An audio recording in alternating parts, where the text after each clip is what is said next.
Hello and welcome to another episode. And সবাইকে স্বাগতম জানাচ্ছি ডেফিনেটলি আমাদের আজকের programme as you see basics of this is business English part 1 basically আমরা বিগত দিনে একটা প্রোগ্রাম করেছিলাম with our guest with our resource person Mr. Iqbal-E-Rasul who is a founder and lead trainer Iqbal's Learning Lab. এছাড়া উনি একটা ইউনিভার্সিটিতে স্বনামধন্য একটা ইউনিভার্সিটির উনি শিক্ষক উনি পড়াচ্ছেন he has long experience of teaching so আমরা ওনাকে নিয়ে এসেছি for our community development for our students and also those who want to develop their business English and communication definitely because আজকের দিনে আমরা যেটা দেখেছি যে one of the most key factor for our professional success also career success and also to get into the corporate world as well and that is communication and communication বলতে আমরা অনেকেই যেটা বুঝি বা মোস্টলি যেটা বুঝি আসলে speaking writing and of course alongside the business communication as well so overall so this is everything needed for today and I think this is one of the most sought requirement today so please help me to welcome today inside the program our resource person Mr. Iqbal-E-Rasul so Iqbal bhai welcome to this program this is our second episode the first one we couldn't live it but today we're bringing you for our audience for a student and everybody so that we can have an interactive session so welcome everyone Iqbal bhai thank you for joining and giving us the time and opportunity to have you thank you for having me Kamrul bhai it's a complete honor to be here on your platform hello everyone I hope you are all well and safe কজন আছে আমাদের সাথে এই মুহূর্তে আমাদের সাথে ফেসবুকে join করেছে already 15 and inside the classroom there are also some people are started to join in so they will come in so inside the Zoom and also the let me share it from my page very soon. Okay so they'll be joining and we want everybody to have to join with us and also to participate with us কারণ এটা আমাদের একটা interactive session এবং আমরা আপনাদের সাথে মিলেই basically এই সেশনটা কন্ডাক্ট করব so this is not only one way যে একজনই কথা বলবে আর আপনারা সবাই শুনবেন no it's not so it's a participatory session so আমি একটু শেয়ার করে নিই ইকবাল ভাই প্লিজ আপনি আপনার introduction and then let's begin what you going to talk and how you going to take forward thank you Kamrul bhai the previous session that we had was basically more like an interactive discussion and an introduction to what factors are there in communication. But right now, what we are about to start for today and the next 7 sessions would be more like classes that we can usually have. And 8 sessions is actually quite a small span to actually develop something so vast as business communication. So what I am going to do is give an overview and the basic target across the 8 sessions would be to develop a sense so that you don't really need a trainer like me. Rather, you develop a sense in yourself and can perform in your own way about how to go about business communication and language. So we're going to begin today in a very simple way actually, because as I said in my last session, it needs to be from the root. It needs to be addressed from the root. So the first focus of business communication today would be the form of language. Business English is also English language, right? But how is it different? How is the form different?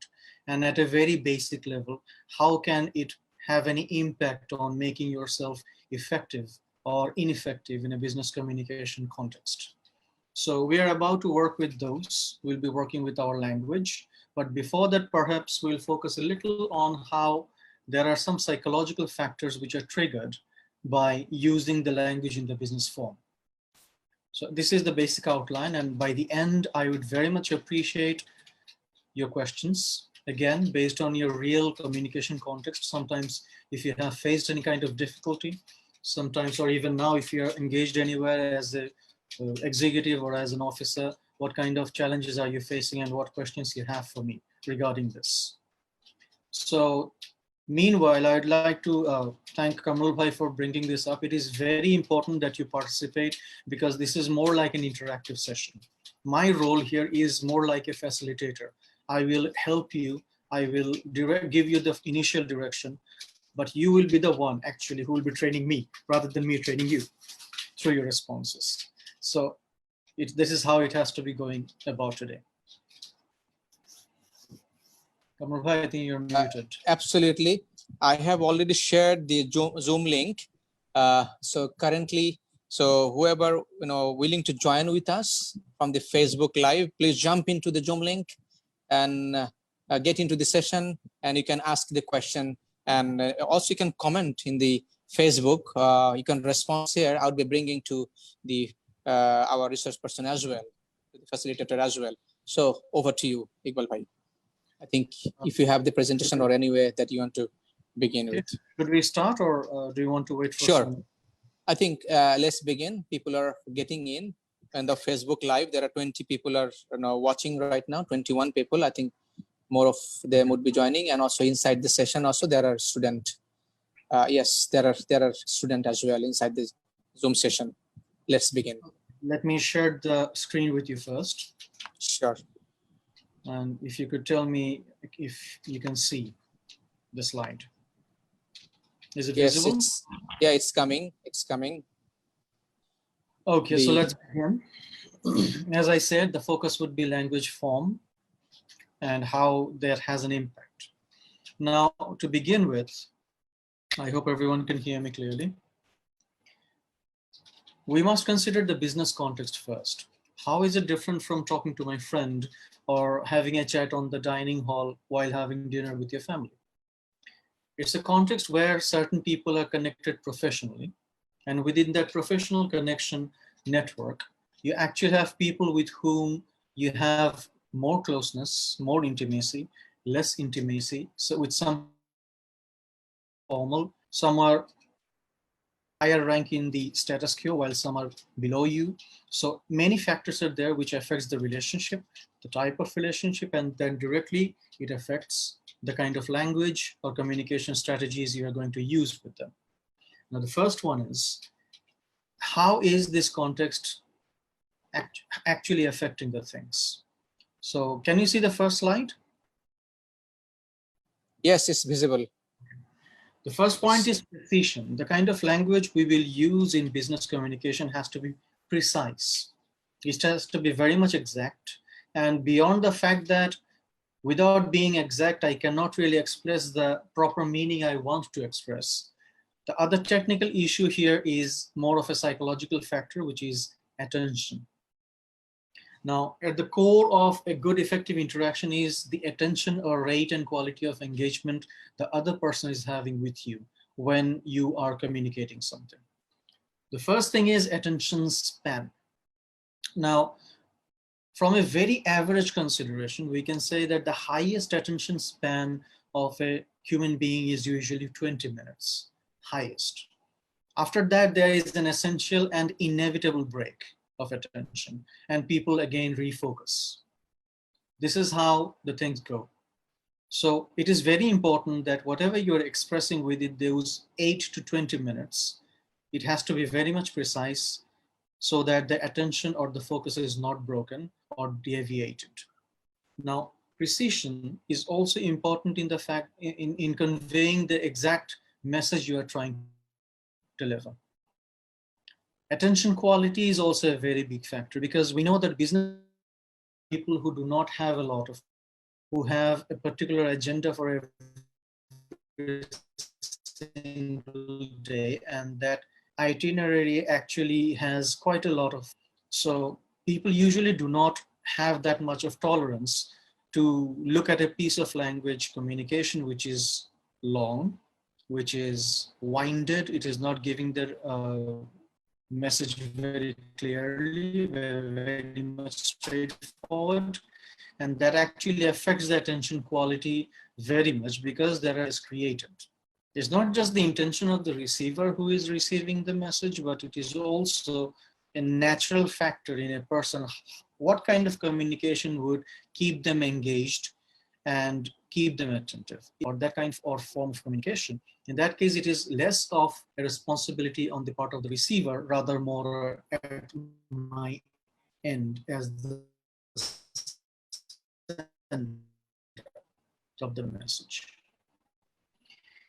There's also, this leads to consistency. How consistently communicate lengthy messages, say over email or over an intra-official memo or something. Something that needs to be long cannot be cut short, otherwise we will miss the information, vital points of information. But that is when comes the question of attaining the consistency of the attention of the receiver. Now, the attention will be consistent if he does not have to give effort to understand the same thing twice or thrice. If you're using a precise language, one sentence is conveying the meaning and it is easily received successfully by one attempt. So the person's attention span, attention quality, and the flow of receiving your message remains consistent. Otherwise, if you're using a consistent instead of a precise language, you're using a winded one, it doesn't really meet the purpose. Then comes the contextual appropriateness. It is more about the first thing I said about the interrelationship people have with each other in a business context.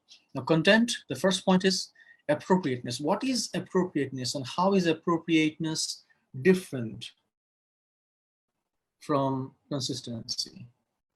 I apologize for the spelling mistake. I think there is a bad spelling mistake there. So appropriateness is not accuracy. It's not just being correct, but it's being correct in terms of communication, in terms of communicating with the person in a proper way. That's what we call appropriate. So if I'm communicating with my boss, but I'm talking like my subordinate, as I would talk with my subordinate, that's not an appropriate piece of communication. Now, how that hampers? If you are not using the right vocabulary, if you are not using the right form of sentences or language, the content and the functional identifiability here means content is the message you are conveying, and functional identifiability is if you're requesting something, if you're addressing an issue, if you are informing about some new product, if you are talking about a new proposal, if you are giving feedback on something that you say from your boss. The content and the identifiability will happen only at a point when your other person who is receiving your message is in a correct or appropriate relational platform. So if I'm talking to my boss, I'm communicating with my boss, the language form should be like that, so as to say formal. If I'm communicating with my colleague in the similar or organogram level, in that case, maybe I can go semi-formal or even informal if we share that kind of identifiability or relationship. Now, the word identifiability here means how far you are conveying something and the person who is the receiver is receiving it in the right mind without being interrupted emotionally, sentimentally, or even from the angle of ego, in the sense that he is not feeling offended or he or she is not feeling out of sort about the communication.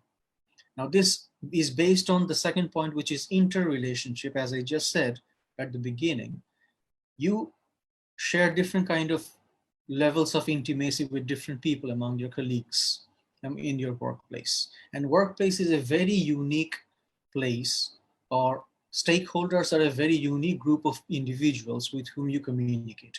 So the communication also have to be very much appropriate depending on the kind of relationship you share with the receiver. Otherwise, what happens? It leads to affective barriers. If you're writing something to a Chinese client in whose culture that particular pattern of communication is offensive, naturally he will get offended. And it's your responsibility to know what kind of or what form of language is offensive to them. Because there is a transaction going on and your stake compared to the other person's stake, the client's stake, is not the same. Kamrul bhai, shunte pacchen properly? Yes, I can hear you. Absolutely. Okay. Absolutely. I just keeping it mute for you. Okay, Kamrul bhai, we might have to allow the participants to participate now. Our background, psychological background information there hoye geche. We are launching the activity now. Sure. Everybody, please just switch on your microphone and then just join in. There are Everyone, students please inside the respond. class. Yeah, switch on the microphone and then please participate. And if the Everybody. connectivity allows, it is Yep. better that we can have the cameras as well, so we can see Right. each other. Right. If you can switch on the camera, that would be very good, please. So আমরা next activity তে চলে যাচ্ছি এখন. I hope it is clear so far how in the context some people are involved, how the interrelationships between the people or among the people matter, and if it is not appropriate, how it can lead to certain kind of communication barriers. And before that, we have seen the form of language which should be used, which is precise to make the effective engagement possible. I hope you can see a set of words here, right? Everyone, may I have some response? Yes, we can. Yeah, great. Yeah. Okay. Kamrul bhai, how many people are we in Zoom right now? I think inside the session about 20 of them. 20 of them. But, yep, yeah. All right. So what I need you participants to do is please look at the vocabulary set used here. The gaps mean they are individual words, and I need you to take 2 minutes to think about which of them are formal words or vocabulary and which of them are not formal.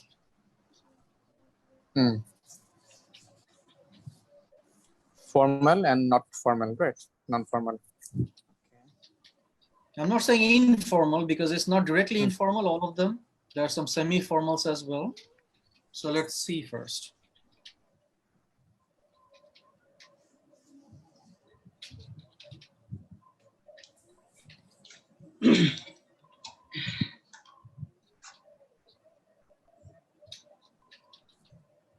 So let me clarify one point here. Some of these words are actually used in, say, emails or written communication quite often in an official. They're not the right words to be used. And they're also common in our normal language as well. So please take a look. Take some time to consider whether it is the right one or not, and then let's go. Thank you, Pradipto. Yes, let me know is formal. Any other response? You can talk actually. You don't have to message if you have the opportunity to directly. Yes, just switch on your microphone and then just speak. Yeah, let's interact directly. Yeah. So let me go by one. As Pradipta said, let me know is formal. How many of you agree with that? I agree with that. Okay. Anyone else? I also think that hope, expect, and sorry, these three words also are formal. Okay, sorry. Hope, expect, and sorry. Hope, expect, and sorry. Okay, great. You mean hopeful, right? Yes. Sorry, hopeful, and expect. All right. Any other response?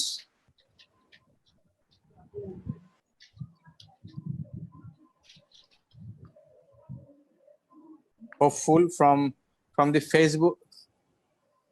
Yes, from the Facebook, it's like they're saying hopeful is formal. Okay. Alamin Akash is saying English hacks. Okay, this is basically the business communication. So just do join in. Okay, please join in. And Milon here is saying fight is informal. Empty is informal. Ishrat saying empty is informal. Yes. I think that cheap, tough, and empty, and sim, these four are informal. Okay. Okay. All right. Okay. What about give? It's a little confusing. Okay. No problem. What about shorten?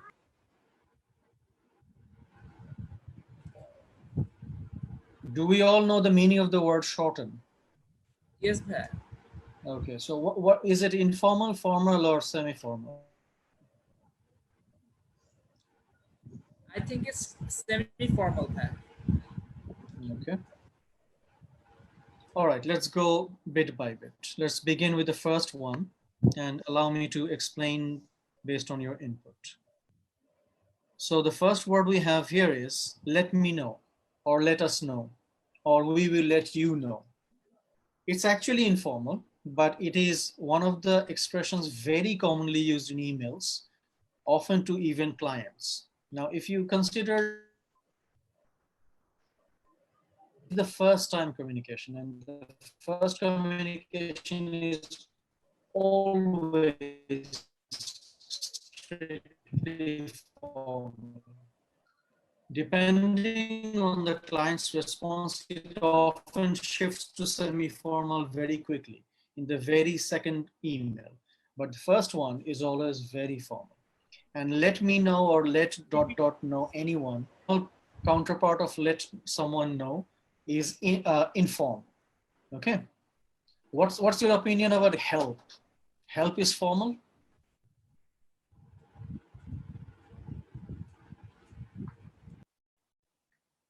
Okay. Al-Fisharia? Yes, bhai, I think help is formal. Okay. Prodipta is also saying help is formal. Help is actually informal, but again, another word which is a lot used in formal communication. It's assist. Help is the formal counterpart is assistance. So I want to help you is I want to assist. Formal counterpart is assist. I hope you can clearly hear me, right? Okay, everyone, are you participating? I think I can listen to only a few. Yeah, we can hear. Okay, Mahir, good to hear from you. What do you think is tough, Mahir? Is it formal or informal?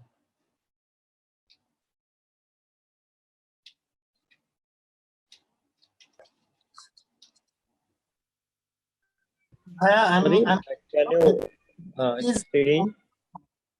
The network is dropping. Sorry about that. Can you hear me now? Yeah, we can. Prodipto, can you hear me? Formal.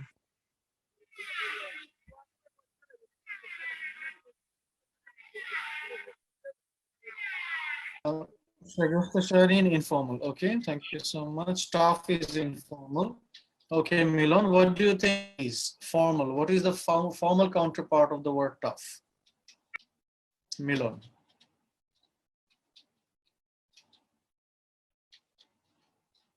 Can you hear me? Difficult. Difficult, good. So tough becomes difficult. What about cheap? Often when we are offering some kind of, or introducing a new product to one of our prospective clients, we often use the word how it is comparatively cheaper than the other products. Is this a formal word, cheap or informal? Informal, bhai. Informal, okay. What's the formal one? Low cost, affordable. Affordable, low cost, okay. Any other? Any other response on that? Reasonable. Reasonable, okay. What I'm about to say now is very important for you to understand. It's a bit beyond just business language. It's about overall language. There are two terms which you can Google search today. One is denotation, D-E-N-O-T-A-T-I-O-N, denotation, D-E-N-O-T-A-T-I-O-N. The other one is connotation, C-O-N-N-O-C-A-T-I-O-N. Okay. Now, denotation is the very basic meaning of a word. But as we know, we can have several synonyms based on just the basic word in English language. And in different contexts, different situations, they can have very different meanings. Think about, I am saying, I am sick. What do I mean here? I am sick.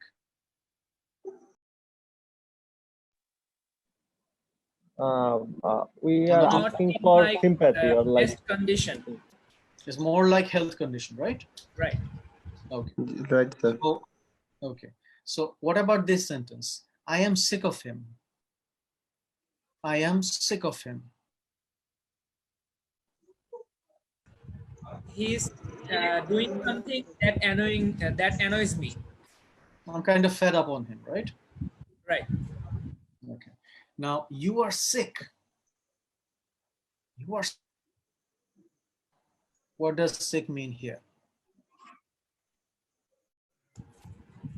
Is that annoying or disturbing? Or maybe abnormal? He's doing something which is not right or not appropriate. Exactly. But the word remains the same. In these three contexts, you see the same word, but if you look at the variation of the meaning, the variation is actually very large, right? It's almost disconnected set of meanings, three set of meanings, right? The same happens when you're using synonyms also. So connotations are the synonyms. So when I say cheap, someone said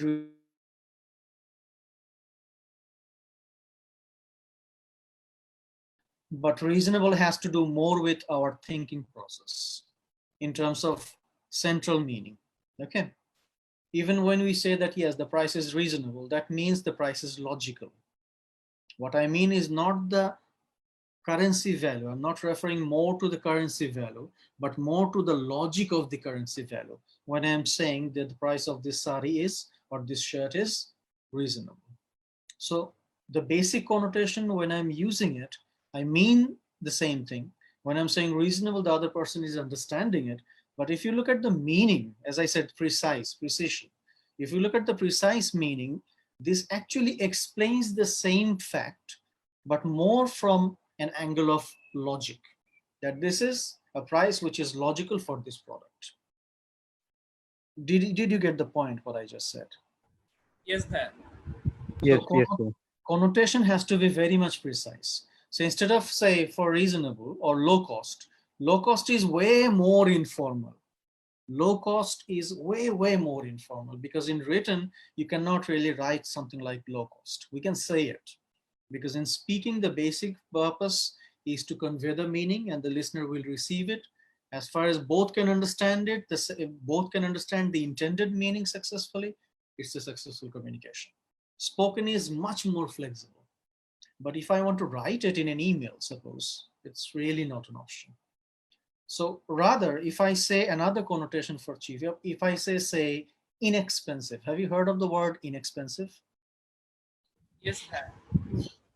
So if you compare reasonable, the meaning focus of reasonable with the meaning focus of inexpensive, inexpensive directly bases, founds on the very fact of what is the currency price. Not how reasonable it is, not how logical it is, or not in a comparative way how I think the cost is low. But basically, it basis of the idea of inexpensive is the same thing based on which the word cheap is used, the currency value. Am I clear? Yes, Pat. Thank you for the response, because when I said Yes. precision at the first slide, when I said precision, this is what I meant.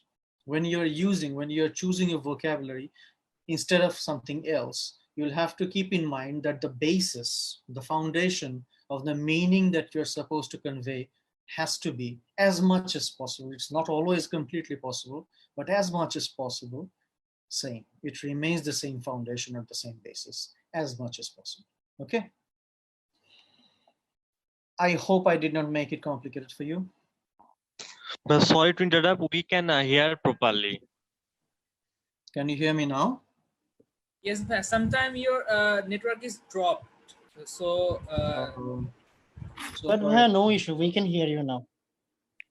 Okay. Please notify me when you miss something because of the network issue. Now is I think good. All right. Okay. So call off. Call off means, what's the meaning, by the way? What is the meaning of call off? stopping our work. Ending a group work or something. Okay. So let's say it's stopping for the sake of discussion. What do you think is this form? Is it call off is formal or informal? I think that it's formal. You think it's formal? What about the others? I'd request everyone to interact. I will request everyone to respond so that we can have a robust discussion. Because what happens is when you're only listening, participating is one kind of learning, and just listening and intaking things is another kind of learning. What happens is when you're just listening, it does not remain here. You actually lose the data very easily. Right. So this is a participatory program. I guess call off is formal. Okay, formal. Milan, you think it's formal? It's formal. It's formal. Informal. Hassan Haider is saying it is informal. Call off is actually informal, which the formal counterpart is very common one, cancel. Or another one could be, in some cases, terminate. The most formal form could be terminate. So call off a contract could be terminate a contract, for example. Okay. So from Facebook also people are participating, Iqbal bhai. So right. like Tuhin Chaudhuri, Shohana Feddos, they're also participating. Shohana said formal. Anam Khan said informal. Ashish said, I think it's formal. So yeah, Ashish also said call of formal. So these are the people joining in from the Facebook as well. Thank you. Please carry on. I don't have access to those comments, why I cannot address them. So I'd need your help for that, actually. Okay. Need. It's a very simple one, though. Is need formal or informal? Informal, by Informal. What is the formal counterpart? require. Require. Good. Get. Now that's an unusual one, but we often use it in formal communication, especially written one. Get. Get is formal or informal?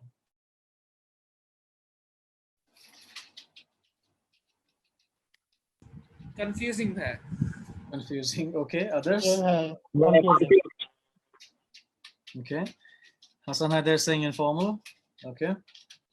Kamrul bhai, I'm going to take a bit of time with this slide first because this is the sure activity. So this is your call. No issues. No issues. Please. And for the participants, I hope I am not going too slow, am I?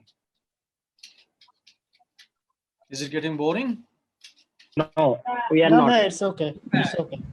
So get is actually informal. The formal one is receive. Right? Yes. We know the word receive. So yes, if I'm getting something, I'm actually receiving something in a formal context. The next one, very, very common one, let. Is let formal or informal? There's a clue though in the slide. Let is formal. Okay. Anyone else? Informal. Informal. Informal. What can be the formal one? Shahryar?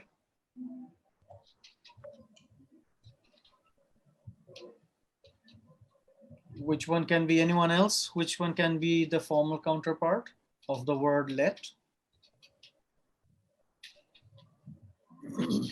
Make. Make. Okay. Anyone else? Hello? Can you hear me? Who was that? Someone said hello. Maybe just testing the mic. Okay, right. So besides the testing of the mic, what might be the formal counterpart of let? So from Facebook, Tuhin Chaudhuri is saying let is formal, we is formal. Shohana also saying let is formal. Thank you, Shohana. Thank you, Tuhin. You guys are awesome. You guys are taking part. Ashish also, fantastic. Okay, it's actually informal. Do you remember the word allow? Yes, ma'am. Yes. The formal counterpart is actually allow. The formal counterpart is actually allow. Okay. How about permit? Permit also. Permit also. In some context, allow will not be the word. When there is a question of you're trying to get approval from someone, it is permit or even approve. Yes, but not let, not the word let. Okay. Now then the next word we have is expect. Is expect formal or informal? Expect is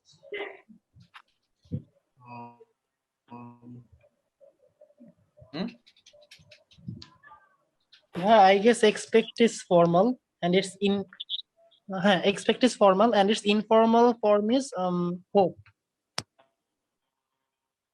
I think also expect Okay. is formal. Okay. Is formal. Okay. Let's move on to the next one. End. End is formal. And Not it's informal. informal. Informal. Finish can be formal. Finish. Okay. What about what I just said actually? Terminate.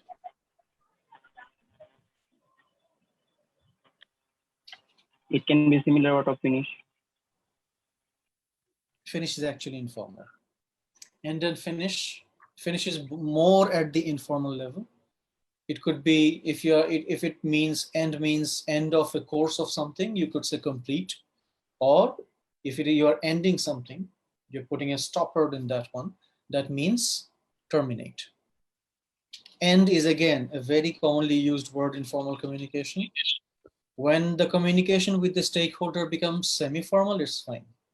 But before that, especially in the first correspondence, end should not be used. If it is something which means stopping something, it's more like terminate.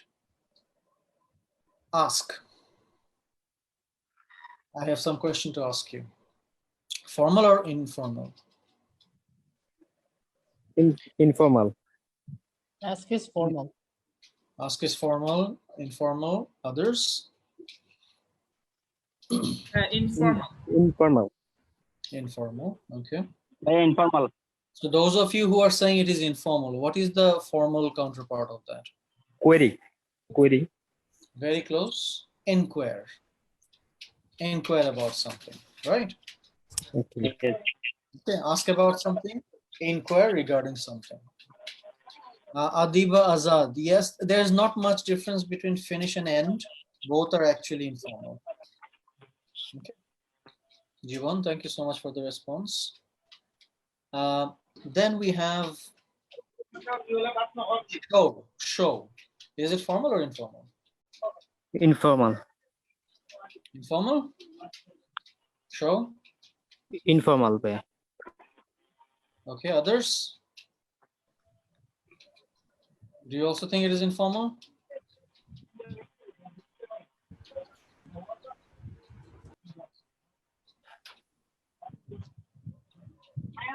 So, what about the word demonstrate? It's formal. Formal. It's So formal. is actually Demonstrate would be formal. formal. Demonstrate is the formal counterpart. Formal. Okay. Now fight, you have already mentioned, someone mentioned fight is formal, but fight is actually, I'm jumping a little, fight is actually, the word is combat. Fight is not formal. The word combat is formal. But then again, there is a question of appropriateness. If I'm making a grammar mistake, that's accuracy problem. But if I'm using a word in a way in which it is not used, that's an appropriateness problem. So fight has become kind of appropriate in formal context because it is very commonly used by abundant people. But from the core of the meaning, usually the word fight is informal. The formal counterpart is combat. Okay. Empty.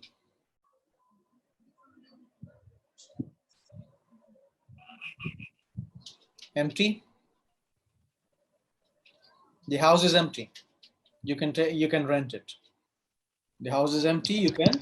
Informal. Empty. I think empty is formal and the counter formal part, empty is informal and the counter formal word is vacant. Vacant. Good. Give. Provide. Gift is informal. The formal counterpart is provide, I think. Right. Shorten. From short you shorten. Can provide be the formal part of empty? Vacant. Usually in that kind of a context where it means there is no one or it is available, usually it means vacant. That's the word. Now, by the way, these words that I'm saying, they are contextually varying. There are other words that can be used. There are other synonyms of, say, empty or shorten or ask, which can be used, and those also have to be the formal form when you're using them. We are going to use soon. We are not going to look at words only. The reason I'm doing this is I told you that we are going to develop a sense. Now, is it very easy to decide when I should use give and when I should use provide?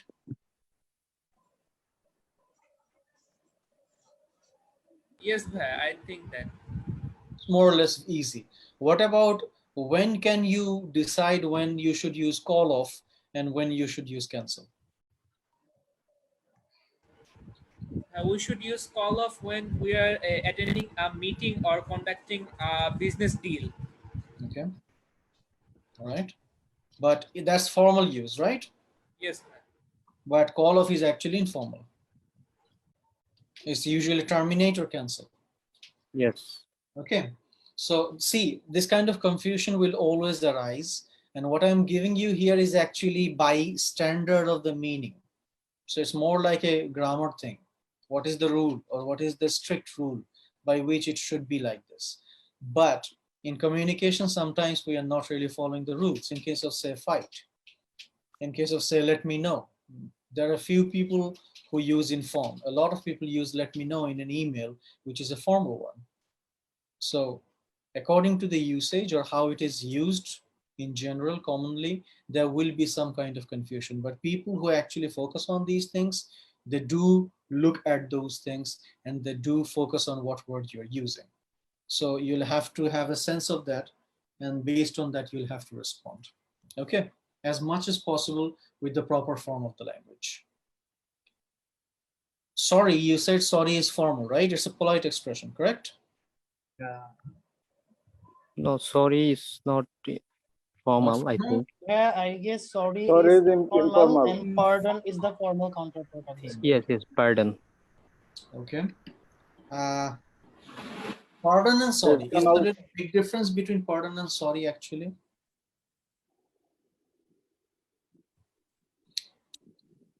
It can be Yes, but there's apology. difference. So I guess apologize can be the counter word. Yes, absolutely. Nazifa Sayara also said that apologize is the word, which is the actual formal one. So if I'm writing to my head of the department or the dean of faculties, I'm going to write, ma'am, my apologies, or I apologize for the delay. I will not write, ma'am, sorry for the delay and thank you for the patience. I'm not going to write that. Okay. Because sorry and pardon, yes, pardon is actually a bit on the edge of the formal, but not completely formal. The basic word is apologize or apologies, wherever you use the form. Okay. Before proceeding further, can I ask you, are you getting the idea how this whole thing is different? Are you getting the sense why you should not use call off, but maybe cancel? Why you should receive something rather than getting something? Are you getting the sense? Yes, Baya. Okay, keep that fresh in mind, because we are going to launch into an activity based on this sense. Okay, hopeful. That sounds like a formal word, but is it formal? Or is it enthusiastic?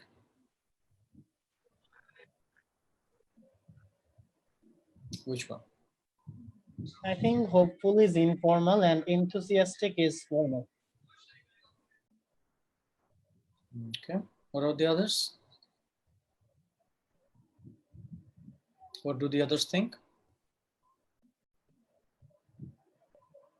Sir, Sir? enthusiastic is extremely hopeful. Extremely hopeful, good. So there is a meaning difference, right? Sir. There's a difference in the meaning. Hopeful is actually formal. But it's a bit confusing because it's used in both formal and informal language forms in the same way, almost in the same way. Okay. Explain. Something wrong with explaining? Yeah, explain is informal. I think you can say elaborate for formal use.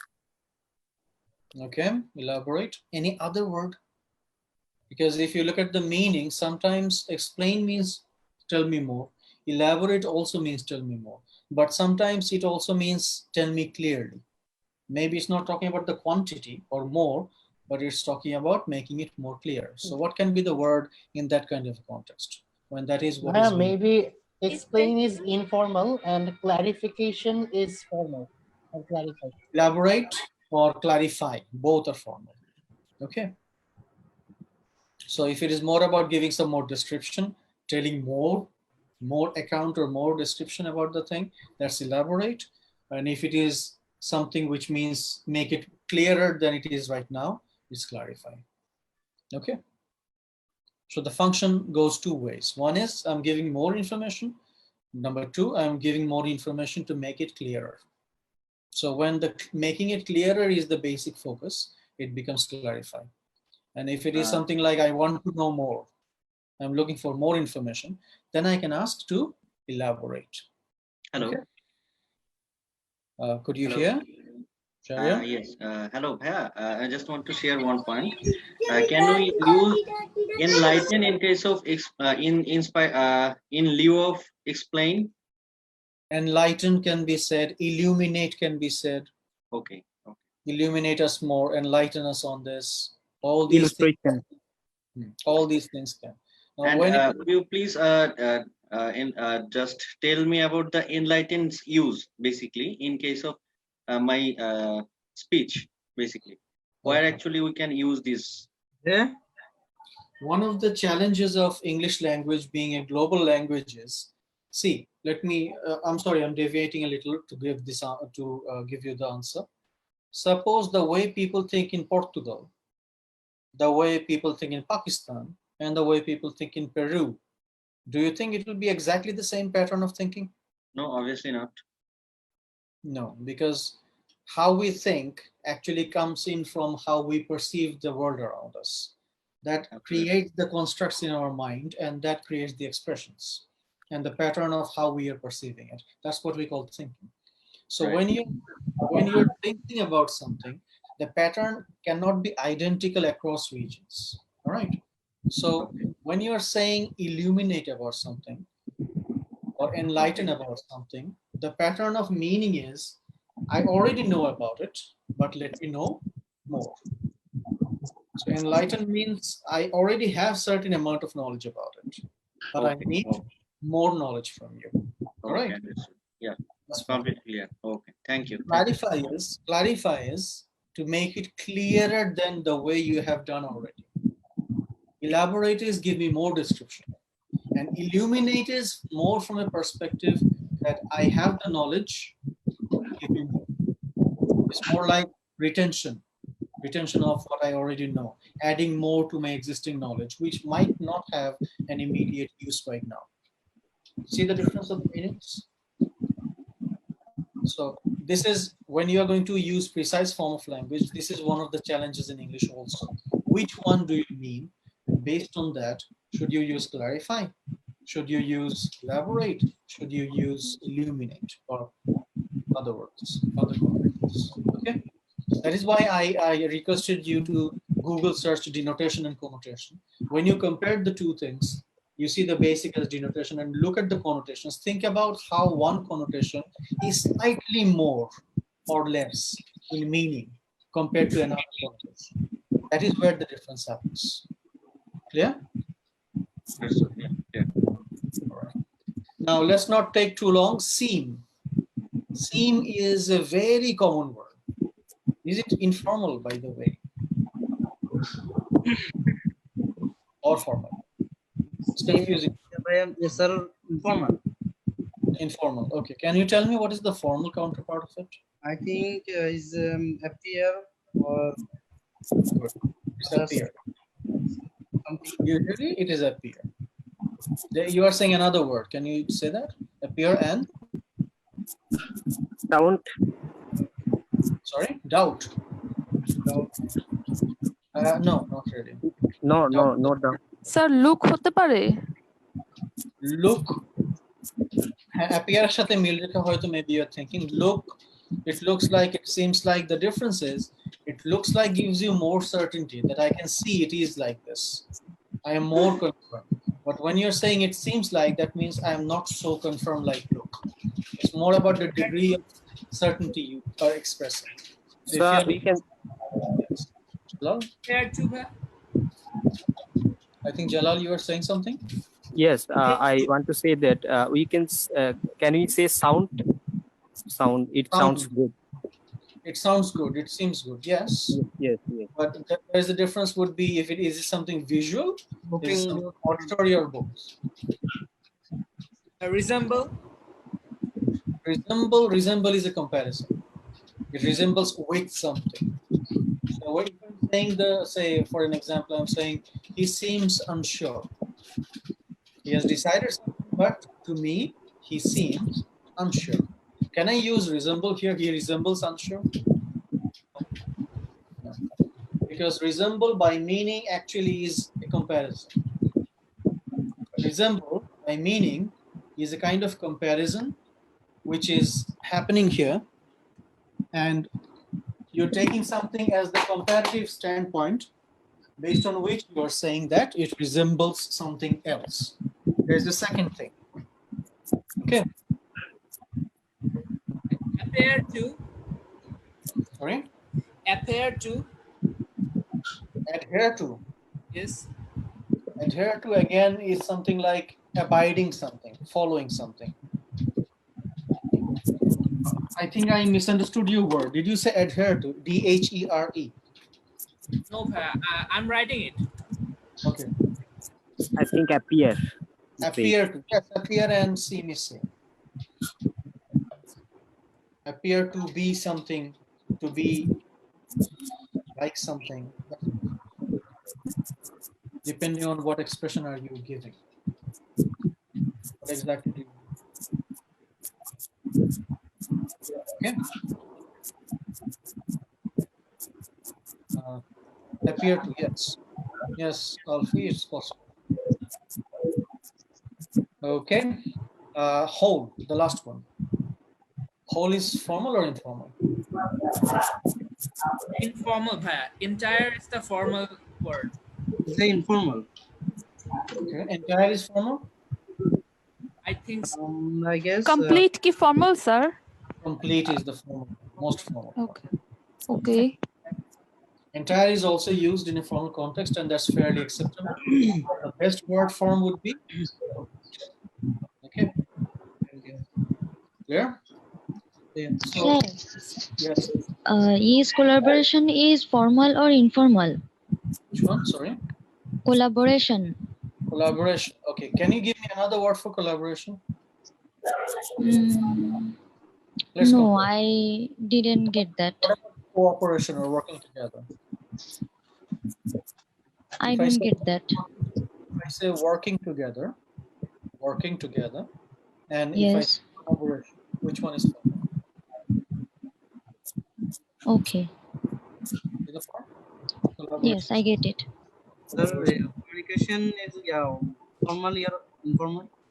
Which one? Sorry. Communication. Communication. Yes, sir. Compare it with contact. Compare with Contact. friends, like or others. যার সাথে কখনো পরিচিত হয়নি তার সাথে নতুন ভাবে communication করা. That's formal. And communication is a word which actually has a single meaning. This communication is more like an umbrella term. If you're saying thank you to someone, that's communication. If you're introducing yourself for the first time, as you just said, it's communication. Taking someone to task, you're angry on them, and you're writing something, that's also communication. So this word is actually formal. At the same time, what can be the informal counterpart for communication? Suppose the word is communicate. I'm saying that it is formal. What can be informal of communicate? Sorry, Rashid, can you say it again? Thank you, sir. It's clear guide. Okay. Now, before we launch into the activity, thank you so much for your such long attention and participation. The participation needs to continue and increase actually. But is it clear now? It's not something like black and white, very much black and white. It is not a sharp distinction, but it's more like where you are, with whom are you interacting, what is the interrelationship with those people, and what exactly is the meaning that you're trying to deliver. Yeah. So let's keep these things in mind. And now we are going to an activity which is considering an email. You'll see in the slide.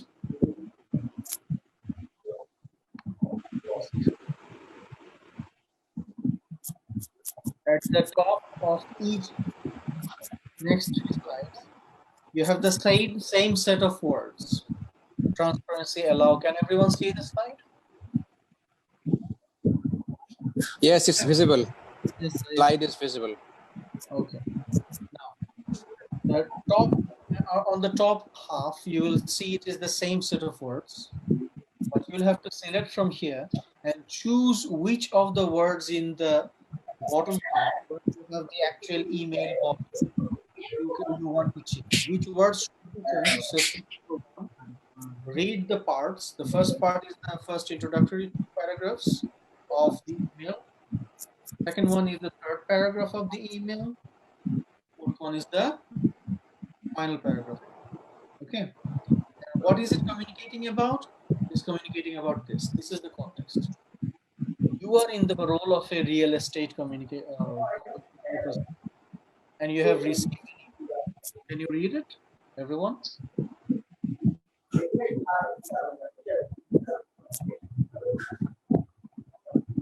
Is it visible? Yes. Yes, yes, absolutely. So this is the communication context. This is what is happening in the communication. You are the company representative of the real estate agency, and you are addressing from a client some issues after purchasing a plot, and she kind of has some concern. Okay, clear? What is happening? Yes, sir. Okay. Now let's go to the email body. What I need you to do is I will give you 3 minutes for each these 3 parts. 3 minutes for the first one, second one, and the third one. As you can see, the third one finishes with 1. So that means that is the last part of the email, right? So you have the same set of words. You'll have to choose step number 1, read the email body. Think about which words you think are informal and search the formal counterparts of those in the given word set at the top. Okay? So can we quickly launch into the activity? Okay, ma'am. The 3 minutes starts now for this slide.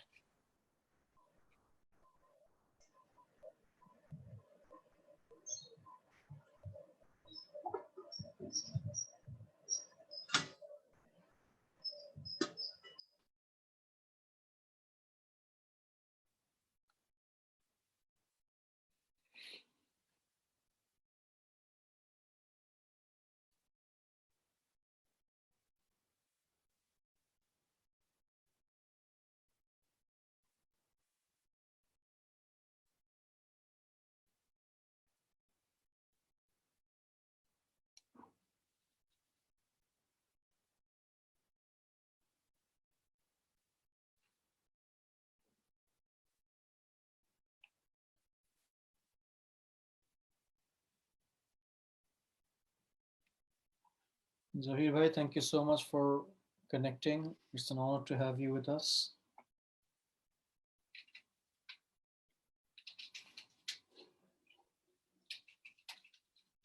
Stanal bhai, thank you so much for joining. Right, we have Chohir Bhai from Pearson. Yes. He's from Pearson. And one of the people from whom I've learned a lot.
Okay, we have 30 seconds left for this slide.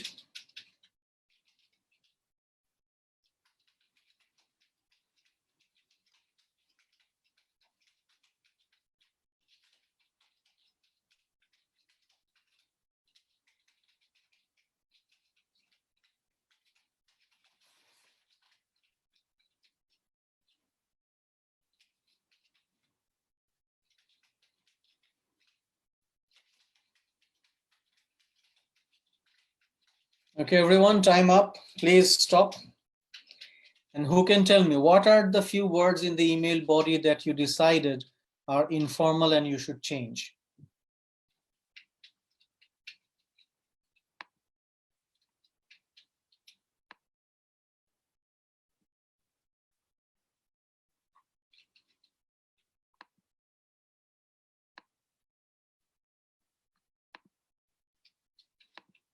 Are we having any trouble?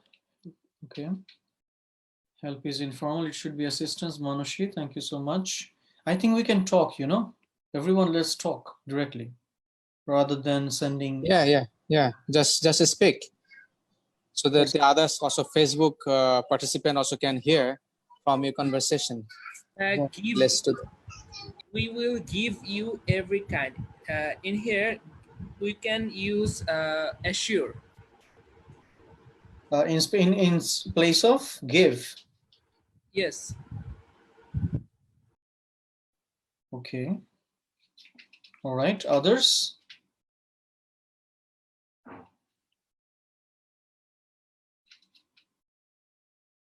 So we could use transparency in the place of clarity in the second paragraph. Yes. And then we could use allow us to assure you. Probably, I'm not sure. Please allow us to assure you. Yes, good. Then. Sir, I had a question. Could we use dear for all or for everyone? Dear Miss Deborah. Classically, dear is the one which is thought to be in formal one, but nowadays we use more of hello rather than dear. Okay. The one that is used more commonly right now is hello. Okay, sir. Okay. Anyone else? Any other expression that you want to change? We will give you becomes what?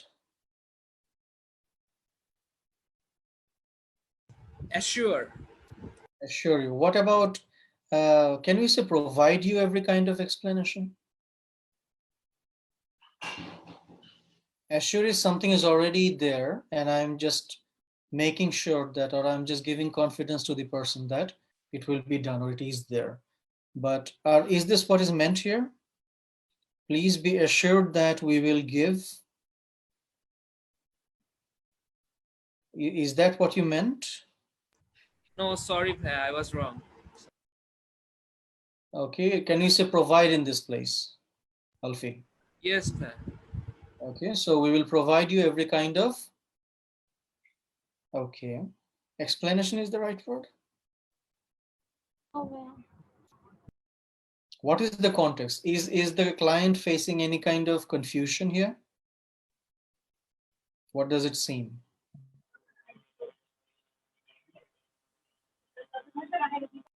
Miss Deborah is facing any kind of confusion, particularly? By explanation can be clarification. Probably clarification. Good. So explanation becomes clarification. Clarification. Yes, clarification. Okay. So we will provide you every kind of clarification and help as needed. Any other words that you think you can change in this sentence? Explanation becomes clarified. Needed can be verified. Needed can be verified. Is it the same meaning? Verify and need? No, I'm wrong. It's absolutely fine. It is through wrong that we learn the right things. But what is the other counterpart we have in the list, which means need? Support, sir. Required. Required, good. So, sorry. So what we are saying is We can say, please be assured that we will provide you every kind of clarification and help as required, right? Yes, bhaiya. Is there one more word we can change in the sentence? Just one more. Can everyone take a look? The last sentence. So far we have done, please be assured that we will provide you every kind of clarification and help as required. Is there another last word which we can change in this sentence? Let's talk rather than setting it in the chat. Clarification Help as can be changed. changed Support. into support. Support. Help can be changed into support, right? Yes. Just in the previous slide, if I can remind you, we said help is assistance, right? Yes, bhaiya. Help, the counterpart of help, we discussed that. Why not assistance? Support in this case. We have assistance in the list as well, right? Yes. And you said support. Frankly, support is the correct answer in this sentence. But why? Thank you. It's the correct answer, support. But why is support correct answer and maybe not assistance? We have two connotations. We use assistance to show something to guide people. But when we use the word support, we mean that he needs my support. He needs my guidance. That's why we use the support word in this email. Okay. Now, this brings us to one of the very vital points when we look at the word shifts or word changes from formal to informal. And when we come across this kind of situation where I have two connotations, which will happen when you're going to do self-study on something like this, you'll see that you have two words, like we have assistance and support both here right now, but I'm saying support is the more appropriate one. Why? The answer to this why can be found if you look at the whole context that we are dealing with right now. Now we know that we are addressing, I am a real estate company representative. I'm addressing Ms. Deborah, who has been one of our clients. She has already bought a plot from us, and she is having some confusion about the authenticity of the documentation, perhaps. So right now, when I'm giving her any kind of help, I'm providing her any kind of help, I'm actually not just giving assistance. When someone tells me, okay, I'm unable to fill this information in the form, can you help me? That's an assistance. But there's a slight difference between the meaning of support and the meaning of assistance here. Support in this case actually entails to a particular position of someone. Ms. Deborah has a position where she's confused right now. And that is what I, as the representative of the company, am addressing. So in this case, it is not just a general assistance, but rather it's a kind of support that I'm assuring her that I will provide, because from her position, relatively from my position, I'm actually giving her the support so that the confusion she has gets clarified. A bit complicated. Could you understand what I said? Yes, absolutely. A very slight difference. Yes, you're right. Yeah. So same thing, means the same, but if you look at the context of communication, what am I trying to communicate? What's the purpose behind it? Who is the interlocutor or the receiver? What is the comparative dimension of communication? Why we are communicating? Do I have a role as the representative of the company to reassure her about something? And what is that? Am I approaching with an assistance? Am I providing an assistance, or am I providing a support? In that sense, if you look at the function you're playing here, the role you're playing here in the context, it becomes, the connotation support becomes more appropriate to express what you're trying to express as a reassurance to her. Clear? So this shows that we have to be connected to the context. We have to keep connected to the context and think about meaning of just one word maybe, but in the platform or in the backdrop of the entire context in which I am communicating. Clear so far? Any questions on this content of the slide? Can you hear me, by the way? Yes. Yes, yes, yes. Absolutely. Any questions? Audible. Kamrul bhai, am I taking too long? No, it's okay. It's okay. It's okay. Okay. Take So no your time. questions. No issues. Thank you. No questions from this slide, right? Now, before we move on, let me summarize the two very vital learning points we got after the first slide. Number one, certain connotations can mean slightly varying meanings. When I am encountered with similar connotations face to face, what I have to decide is which one is more appropriate. Then I look at the context, and based on the backdrop of the context, I decide which one expresses more exactly what I am trying to say. Okay, so let's move on to the next slide. Again, I'm going to give you 3 minutes. Step number one, decide which words from the email do you think are informal and should be changed, and then we'll have the next discussion. Okay, so moving on to the next slide. And here it is. 3 minutes starts now.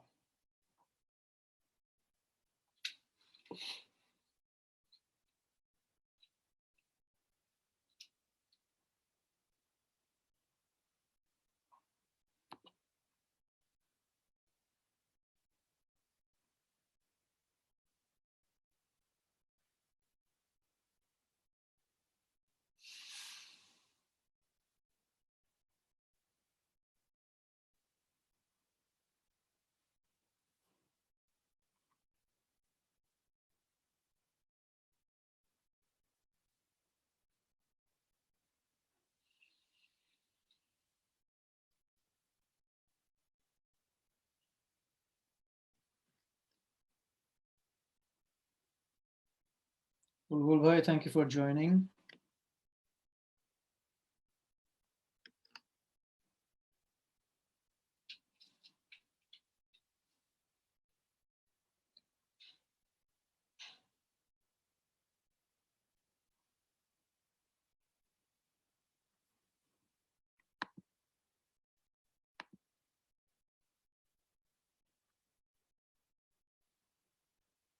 Okay, Shrat, maybe something more as well.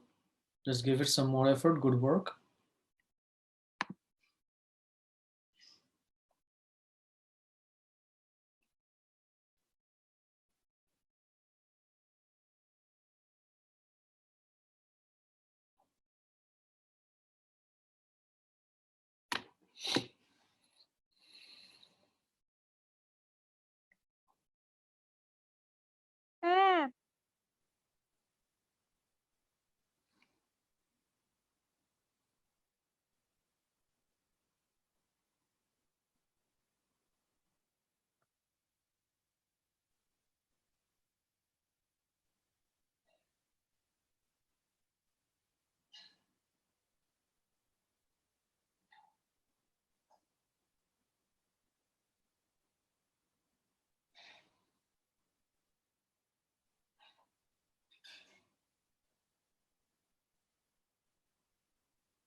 Okay, 20 more seconds for this slide.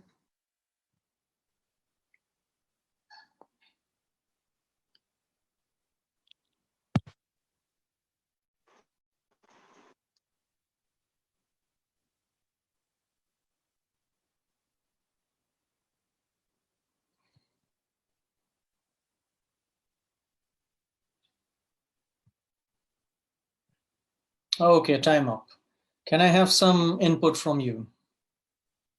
So which are the words in the body of the email in the third paragraph here, which we should change because of being in?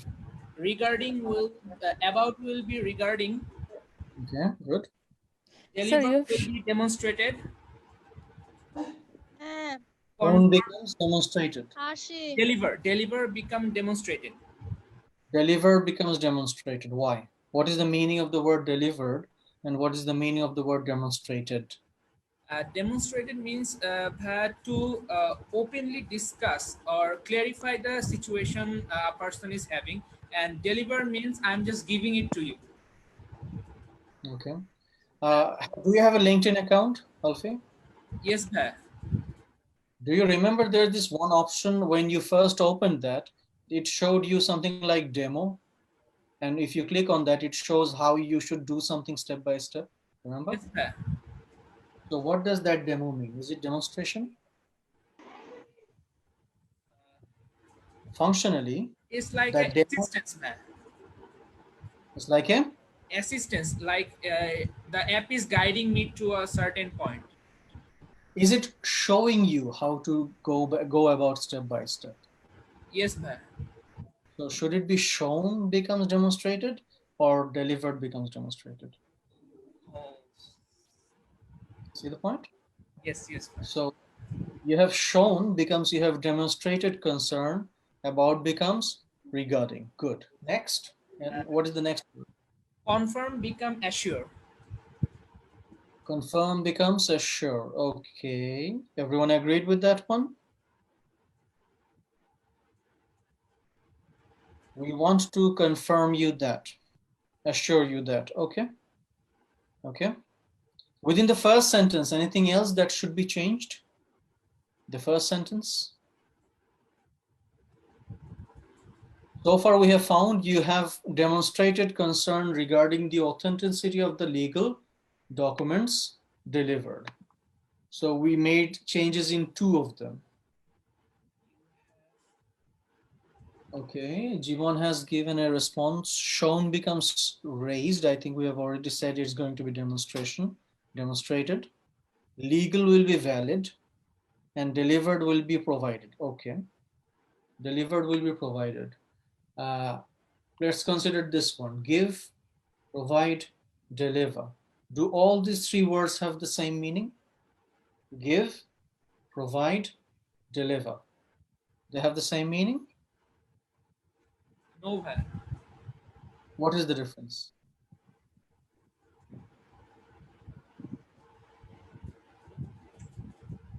Are others are there or just Alfie is communicating actually? Hello, everyone is there?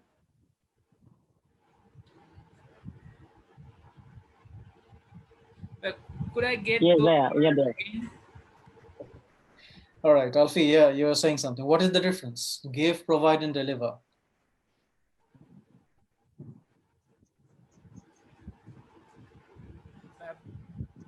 Doesn't deliver have a slightly different meaning? From one person to another person, right? Yes, sir.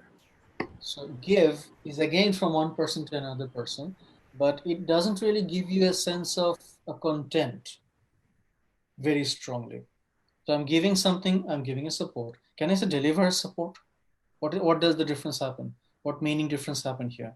If I say provide support or giving support, and then I say deliver support, what is the difference? Which one is more appropriate? Support. Provide is more appropriate. Support. Give or provide is more appropriate than deliver. Why? What happens? What is the difference of the meaning? Deliver is also giving something, right? But what is the difference in the meaning? ডেলিভারটা হয়তো কোনো একটা বস্তু বোঝানো হচ্ছে, like একটা বস্তুকে বোঝানো হয়, ডেলিভার করা যায়। বাট গিভ সাপোর্টটা তো বস্তু হয় না, ভিজিবল না, এটা invisible. That's why I think. Okay, you're talking about intangible and tangible. Any Yes. other difference? Any other difference?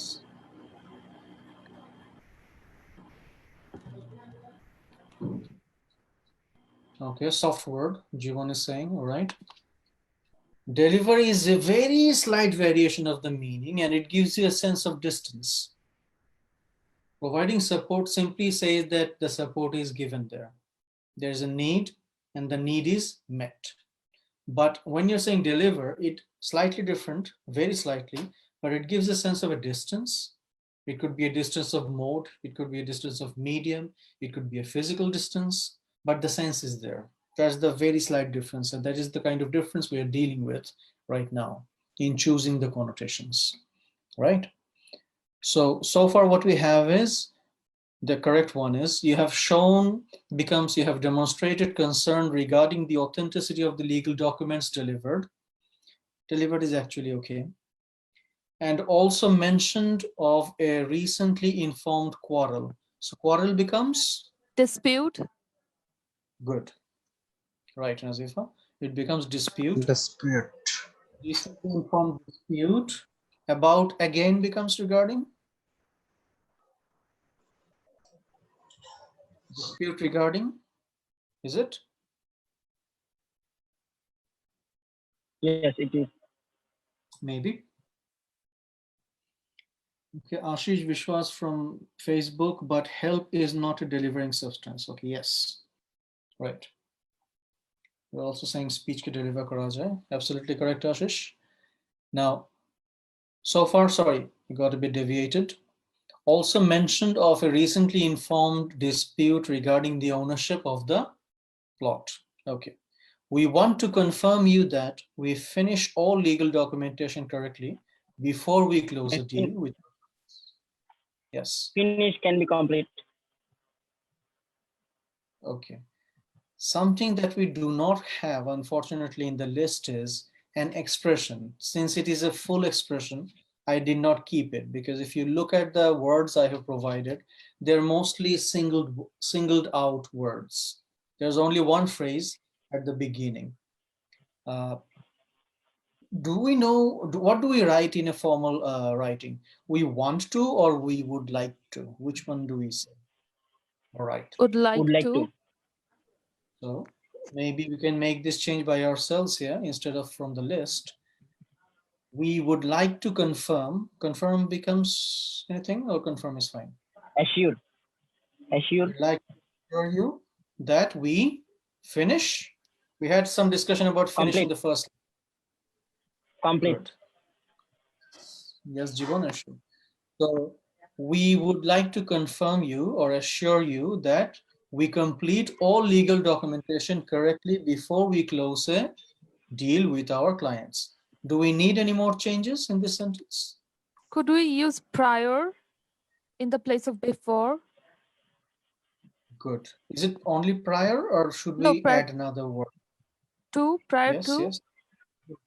Yes, prior to something. So it becomes, we would like to assure you that we complete all legal documentation correctly prior to we close a deal? No. Or, prior to closing the deal, or excellent. So you see, you make one change, you make before into prior, but to remember, that's the new learning point for us. If you're making change in a connotation, you might need to make some more changes to fit in that word in the sentence structure.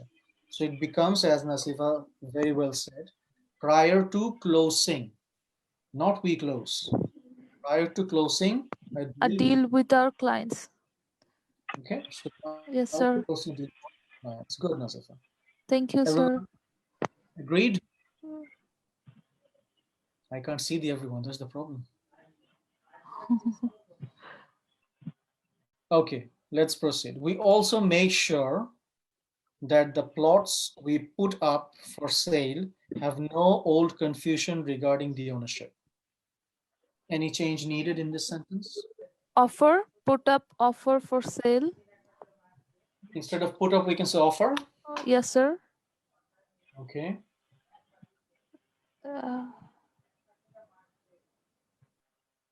We can say offer instead of put up then.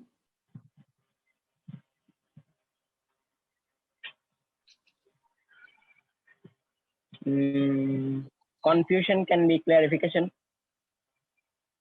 Confusion can be clarification. Why? Are they the same meaning? Confusion means I'm not sure about something. Clarification also means I'm not sure about something. Or does it mean the opposite thing that can assure me about it? Is clarification a reply to confusion? An effective reply to a confusion?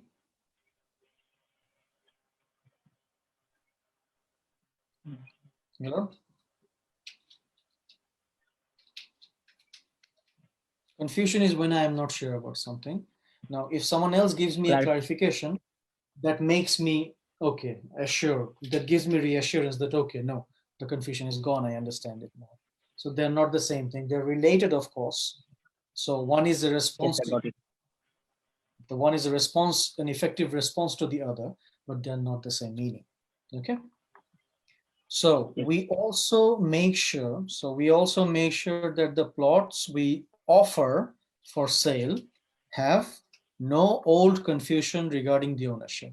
Now we have regarding here, so we don't need to write, we don't need to change about here. About is not written. But is there any one word here in this sentence? Sure can be verified. Assure can be verified. Sure can be verified. Make sure. Yes, ma'am. Okay, we also make sure that, we also verify that the plots we put offer for sale have no old confusion regarding the ownership. Let me read it out again. We also verify that the plots we offer for sale have no old confusion regarding the ownership. Is that what you mean? Yes, ma'am. Sounds okay? Yes, ma'am. Okay, all right. So make sure means I'm going and checking again, right? Okay, so please don't be worried. Now this brings us to another point, which is not really a change in the form of the word, but rather change in how it is written. What is the change? Not.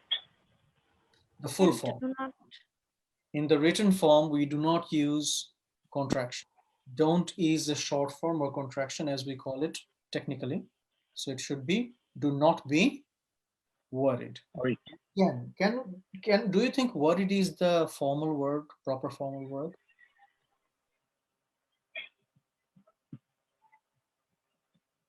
Worried is okay here? And we said, do not be concerned. So passives are usually not formal. Passives are usually? Not formal. Could you explain that a bit? What do you mean by that? Since we have don't be worried, we could use don't worry or something like that. Or do not worry or So please do not worry. yes, something active or যতটুকু আর কি আমরা প্যাসিভটা avoid করতে পারি। Okay, so that's one. The other one is এক্ষেত্রে কি আমরা worryটা রাখছি, do not worry?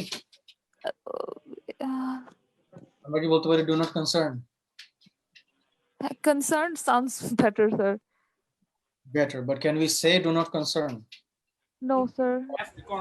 Concerned. Do not have concern. Or no need to have concern. Yes, that's better. Word form is very tricky actually. And yes, you are right, Nazifa, in saying that active form is better. But one of the things that we have to keep in mind is, again, it's formal communication, right? So sometimes keeping the meaning accurate or keeping the meaning clear, it's also important that you make the language impersonal. When you're using active all the time, there is a lack of objectivity sometimes. It feels too much direct sometimes. Okay. Yes, sir. Sometimes it can feel too much direct. So if I say, please don't be worried, instead of if I said, please don't worry, doesn't the sentence, please don't worry, give you more of a personal touch? Yes, sir. See how it sounds? Yes, sir. And if I say, please don't be worried, it actually is clear, equally clear. The meaning is clear. But don't be worried actually creates certain kind of indirectness, giving the same clear meaning. This indirectness is actually important in formal form of language. When Yes, especially sir. So worried is actually fine. I was just saying you can also use concern here if you want. But then again, to avoid repetition all the time, you can keep it worried, because we have already used concern at quite a few times, even in this paragraph. Okay, any more changes? So the learning point from this one, if I summarize, would be number one, we saw that in some cases, if we select another connotation, it doesn't directly fit in the structure. We have to make some changes, like, or it becomes prior to. Then again, there's one thing we did not really address. In the second last sentence, put up or offer for sale to have no old confusion regarding the ownership. There's one word which still needs to be changed, but we didn't. The word old, is it a formal word?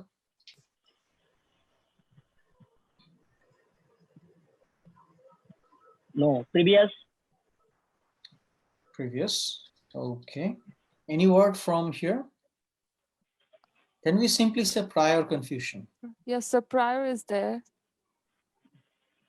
So rather than saying previous, we can, a better formal connotation would be to say prior confusion regarding the ownership.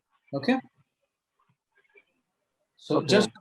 just to keep it clear, the thing comes like this. You have demonstrated concern about the authenticity of the legal documents delivered, and also mentioned of a recently informed dispute regarding the ownership of the plot. We would like to assure you that we complete all legal documentation correctly before becomes prior to we close becomes closing a deal with our clients. We also make sure, here you said we also assure, oh sorry, make sure means, did we make any changes in make sure? Did we say verify? Yes, sir. Someone said verify and you said it was okay. Thank you. We also verify that the plots we offer for sale have no prior confusion regarding the ownership. So please do not be, or don't be becomes do not be worried. Clear so far? Yes, sir. Yes, sir. Let us quickly move on. In this case, I feel that maybe 3 minutes is not needed each slide. So let's try to finish it in 2 minutes, the next one, beginning now.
Something tells me that you're already done, right? Are we done?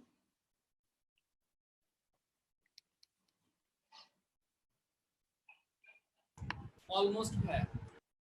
Okay. Yes, Ishrat, help in call. Let's see.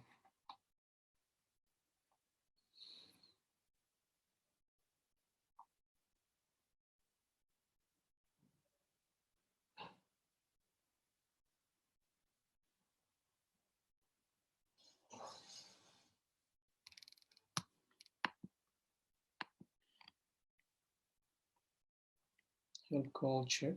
Okay. All right, let's begin. So which ones are the words that should be changed in the first sentence? Help will become assistance. For better assistance, I will. For better support. Or for better support. In this case, maybe assistance is a better one because it is talking in general. It is not informed yet. So for general better assistance, A call on you will be visit. good. I will request our local officer to visit you as soon as possible. Is there another word which we need to change here? Invite, sir, to invite, is it possible? To invite you as soon as possible, where? House? Iftar? I will request our local officer. No, sorry, sir. I will request our local officer to call on you. Actually, call on means see someone, visit someone. So the formal one, call on, is not really very much formal. It's basically visit. Okay. And it might be a bit confusing with call on might also call someone, phone call. It's not that actually. Call on someone, it's a phrase together, means visiting someone. Can we change the word local here? Is it formal?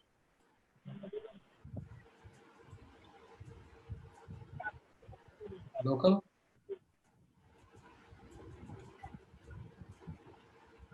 We can use. We can eliminate local and use officer on site.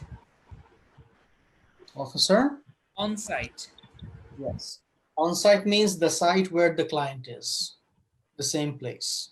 Okay, maybe the city I mean, or the locality I mean. So a better, more business-like expression would be, in this case, I will request our on-site officer to visit you as soon as possible. Okay. He will ring you up soon. Call you up. He will call you, not up. Yes, call. Sorry. Ring up. The phrase here is ring up, which means call. So he will call you soon and will explain the next. Yes. Demonstrate. Explain will be demonstrate. Demonstrate the next steps over phone call. Can she see them? No. So what can it mean? Clarify the next step. Clarify the next steps. Or you can say elaborate on the next steps. Okay. As we were discussing in the first slide. He will ring you up becomes he will call you soon and will clarify the next steps. You can check all documents and records at every step. Any changes?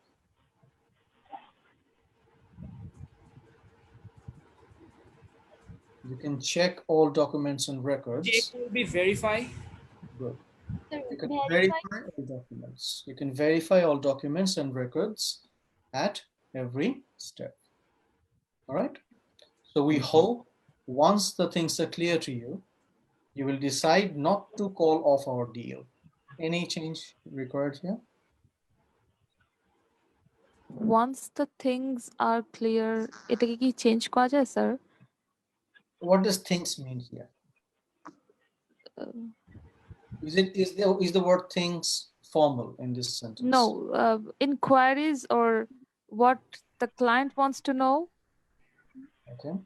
So if I say, suppose once the queries are clear to you, do we clear queries or do we meet queries? Meet queries. That means if we're changing things into the word connotation queries, it also means we'll have to remove the word clear and say it meet. So once the queries are met, and there is another change to you. Can I say once the queries are met to you, or can I directly say once your queries are met? Your queries are met. So this is the fourth learning point. Sometimes when you're choosing a connotation, you actually have to modify the entire structure of that clause or phrase. Okay. So we are making a whole change here once we are saying that we hope once your queries are met, you will decide to not call off our deal. Not call off means? Cancel. A more, maybe a better word would be, you will decide to not terminate our deal, perhaps. Cancel is correct. Cancel is not wrong. Cancel is correct and appropriate.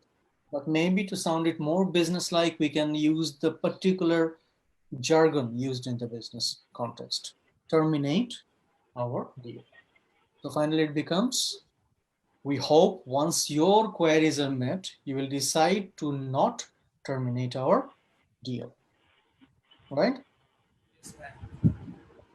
There so far? Yes, sir. That's the fourth kind of change we made. The entire clause structure changes to keep the meaning clear and direct. Please feel free to ask us anything you wish. All okay? Ask can be inquiry about. Okay, so feel free to inquire, not inquiry, by the way. Inquiry becomes noun. Inquire, R-E, becomes verb. So here we need the verb one. Please feel free to inquire. Then comes about anything you wish. Wish is kind of more of a personal touch, isn't it? Intent, Intent. Please feel free to inquire about anything you intend. We look forward to listen from you soon. Okay? Have you heard of the expression look forward to hearing from you soon? Yes, bhai. Business Yes, context, there are certain fixated expressions. One of those is, আমি আশা করছি আপনার কাছ থেকে আমরা reply দ্রুত পাবো. Simply becomes, we look forward to hearing from you soon. Now there's a problem. Here is a stative verb. Stative verb এর সাথে সাধারণত ing, ed এগুলো যোগ হয় না. But in this case, প্রচলনটা এরকম হয়ে গেছে that the expression becomes like this. We look forward to hearing from you soon. Okay? So it's not accurate in terms of grammar, but it's appropriate in terms of formal communication in business context. Okay? Sir. All right. Now, 3 small slides, but I think the conceptual journey was not very small. So just to summarize, what could be the learning points? 1, whatever the denotation is, depending on the exact meaning you want to convey, you have to choose the correct connotation, which does not give extra meaning, extra sense of meaning, and which does not give any less sense of meaning. It's more or less accurate as to what you're trying to convey. Number 1. Number 2, if you're making some changes or if you're choosing some particular kind of words or synonyms, when you're fitting it in the language, there are some more, maybe preposition, maybe a verb, maybe the structure. There are some changes needed to make it fit in. Then again, some of those changes actually ask for more modifications. Like once the things are clear to you becomes, the things to you becomes your, the things becomes queries, clear becomes met. That's quite a big modification. So in the task of fitting in the kind of connotations you're choosing, the words you are choosing, it's important to see how far 2 things. 1, it fits in the structure. If it doesn't, what kind of changes are needed? Number 2, more importantly, after you make the changes, is the meaning clear? Is it something that the receiver reads just once and he or she can clearly understand what you mean by it? That's very important because not all of us are experts in structures. We will make some mistakes initially when we are trying to choose a connotation, and when we are fitting it in the language structure, there will be some mistakes. That's no discredit. Through practice, we will ward off those kinds of problems. We will overcome those kinds of mistakes or errors.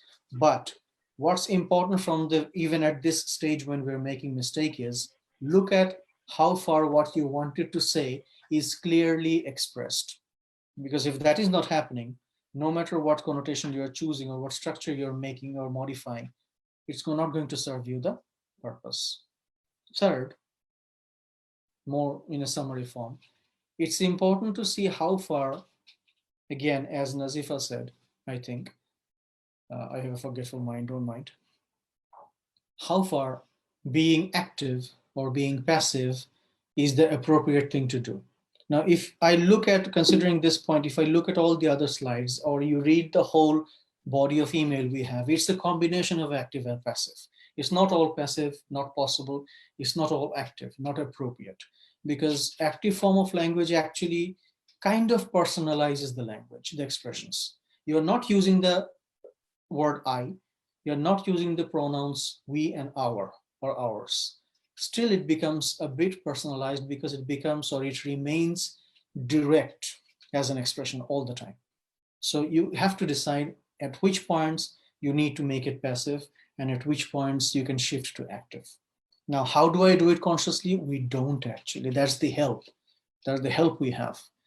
When you are immersed, when you're engaged in communication, our brain automatically brings it in our hand when we are typing, which sentence needs to be active, and sometimes where you need to insert a passive one.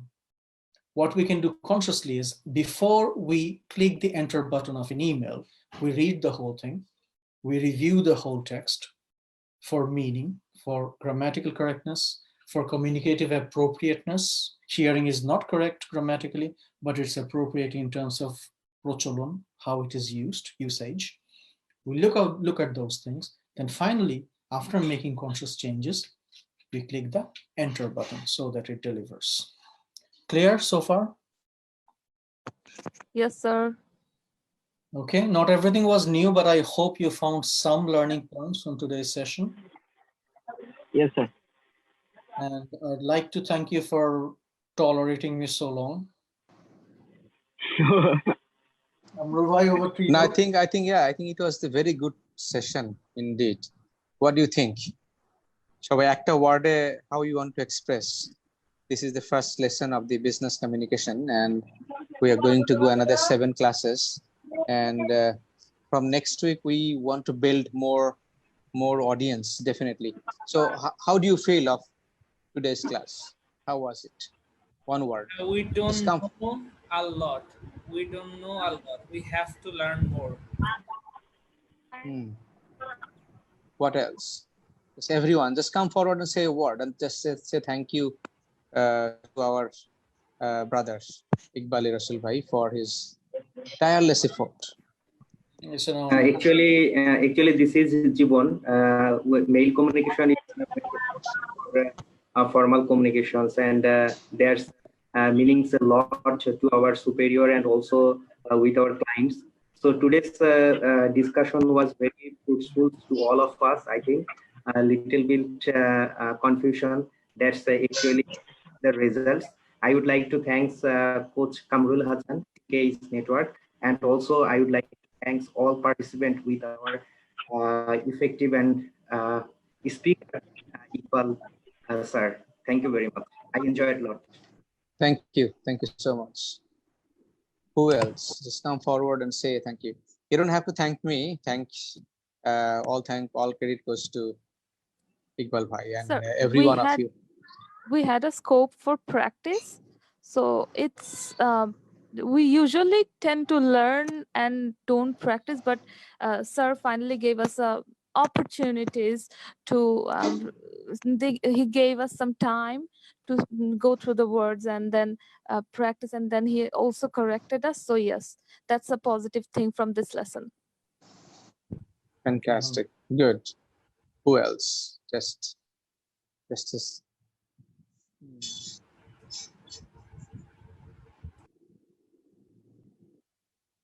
Bunny, Shahriar is there. Okay. Iqbal bhai, how can we get more information like this in the future?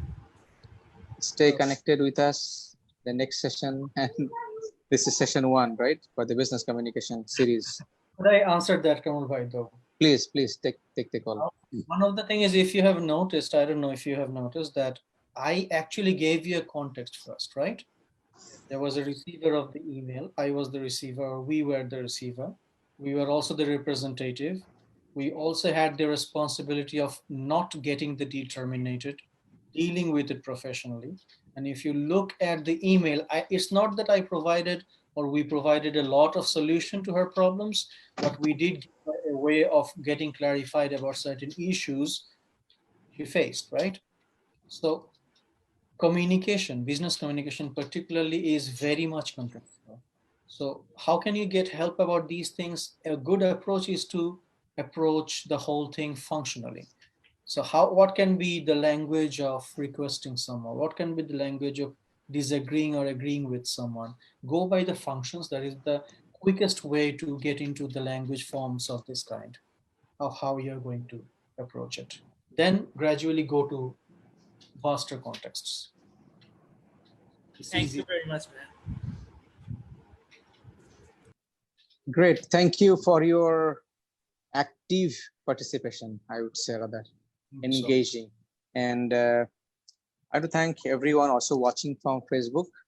I'm sure that it brought to you some new things or some opportunity just to brush up even a bit, right? So, and this is just we're trying to build. This is session 1 for the business communication, and definitely 7 more sessions is there. So this is just our way to help you and just to contribute in our way possible, right? So Iqbal bhai, thank you so much. One last thought and comment from you, and then you can close it up. There are a lot of comments also came in the Facebook as well. I want to thank everyone who has joined, like Ashish, Engineer Jiaul Haq, to a lot of people actually, a lot of people.